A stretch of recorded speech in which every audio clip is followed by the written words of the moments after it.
Hello అండి. రేగుడియాలు పెట్టుకుందామా మనము ఈరోజు? రేగుడియాలు పెట్టుకుందాం మనం. వచ్చేయండి. మనమైతే మా తోట పక్కన ఉన్న చెట్టు దగ్గరికి వచ్చానమాట. మా చిన్నమ్మని తీసుకొని రేగుకాయలు అయితే కోపిచ్చాను. రాలగొట్టేసి ఏరామనమాట. ఈ ఏరటాక చాలా టైం పట్టింది మాకు. అయినా సరే ఏరామనమాట. ఏరేసి నీట్గా ఒక మామిడికాయల దాకా దొరికాయి అనమాట. మా చిన్నమ్మ పాపం చాలా కష్టపడింది ఏరటానికి. తనైతే తీసుకెళ్ళాను అనమాట నేను. అయితే ఏరామనమాట. చూసారా పల్లెటూరులో చెరువుల పక్కన ఎంత హాయిగా ఉంటుందో. కాకపోతే ఏదన్నా ప్రమాదం జరిగినా అంతే దారుణంగా ఉంటుందన్నమాట. అందుకే జాగ్రత్తగా ఉండి ఏరుకోవాలన్నమాట మనము. మేమైతే చాలా జాగ్రత్తగా ఏరామనమాట. కాయలైతే అసలు పుచ్చు కానీ ఏమీ లేవనమాట. అయినా సరే మనం జాగ్రత్తగా ఏరుకొని జాగ్రత్తగా చూడాలన్నమాట వీటిని. పల్లెటూరు వాతావరణం చూసారా ఎంత బాగుంటుందో అసలుకి.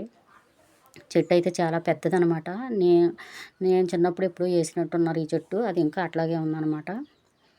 చూసారా వాతావరణం ఎంత బాగుందో. పక్కన వ్యూ కూడా చాలా బాగుంది కదా అసలుకి.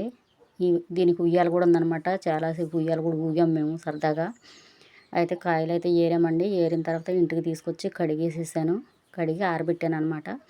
ఇందులో ఇప్పుడు ఏమేమి వేయాలంటే మనం బెల్లం వేయాలన్నమాట. బెల్లం, జీలకర్ర, బెల్లం, పచ్చిమిర్చి, గల్లుప్పు ఇవి వేయాలన్నమాట. దీంట్లో కాయలు మనం పుచ్చులు ఉన్నాయి లేదో ముందర చూసి పెట్టుకోవాలన్నమాట. లేదంటే పుచ్చులు ఉంటే మళ్ళీ ఇబ్బంది పడతాము తర్వాత. ఇవన్నీ ఇలాగా కట్ చేసి చూసుకోవాలన్నమాట. మంచిగా ఉన్నాయో వేసుకోవాలన్నమాట. వేసేసి వీటిని తొక్కాలన్నమాట. తొక్కేసేసి చిన్న చిన్న వడియాల్లాగా పెట్టుకోవాలన్నమాట. పెట్టేసి ఒక వారం 10 రోజులు ఎండబెట్టాలన్నమాట. నేనైతే తొక్కేసి వారం 10 రోజులు ఎండబెట్టాను అనమాట. ఎండిపోయినాయి. వీటిని చూసారా ఎంత బాగుందో. చాలా టేస్టీగా కూడా ఉంటాయి అన్నమాట. చిన్నప్పుడు మనం తినేవాళ్ళం. ఇప్పుడు కూడా పిల్లలు చాలామంది కొట్లు కూడా కొనుక్కుంటున్నారు కదా. అందుకని నేను మా పిల్లలకి చేద్దామని చేశాను అనమాట. ఎలా ఉంది ఫ్రెండ్స్? నచ్చిందా?